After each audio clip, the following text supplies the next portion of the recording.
নমস্কার প্রিয়জনেরা, আহারে ও বিহারে চ্যানেলে আপনাদের স্বাগত। এই গরমের দিনে যেটা সবচাইতে ভালো লাগে যে খাবারটা রান্নার, সেটা হচ্ছে হয় এক তিতুর তরকারি কিংবা যে কোনো একটা টকের রেসিপি। তো আজকে আমার মিসেস করলা দিয়ে আলু এবং মাছের ডিম দিয়ে সুন্দর একটা তিতর রেসিপি তৈরি করেছে।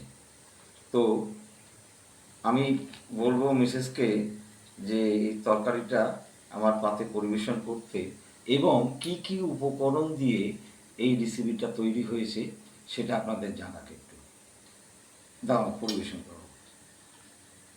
এই রেসিপিটা তৈরি করেছি কাতলা মাছের ডিম ভাজা করে নিয়েছি, ছোটো ছোটো করে বড়ার মতন।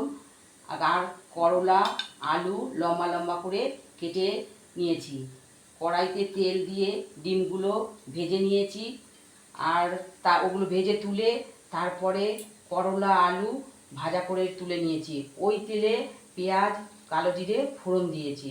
ফোড়ন দিয়ে নাড়াচাড়া করে ওর সঙ্গে 1 চামচ আদা বাটা, 1 চামচ ধনে গুঁড়ো, 1 চামচ জিরে গুঁড়ো, পরিমাণ মতন নুন আর স্বাদ মতন হলুদ দিয়ে ওটাকে মশলাটাকে ভালো করে কষিয়ে বেশি করে কষানো হয়ে গেলে উচ্ছে আর আলুটা দিয়ে ভালো করে কষিয়ে নিয়েছি। কষিয়ে বেশি করে জল দিয়ে ওটাকে ঢাকা দিয়েছি। ঢাকনা খুলে দেখলাম আলু করলা সেদ্ধ হয়ে গেছে। ডিমগুলো ওর মধ্যে দিয়ে দিলাম, দিয়ে একটু নাড়াচাড়া করে নামিয়ে দিয়েছি। নামিয়ে আজকে আমার করলা আলু কাতলা মাছের ডিমের রসা তৈরি। এবারে আমার হাজবেন্ড বলবে কেমন হয়েছে খেতে। তাহলে প্রিয়জনেরা, আর দেরি না করে শুরু করি। কেমন হলো খেয়ে আপনাদের জানাচ্ছি।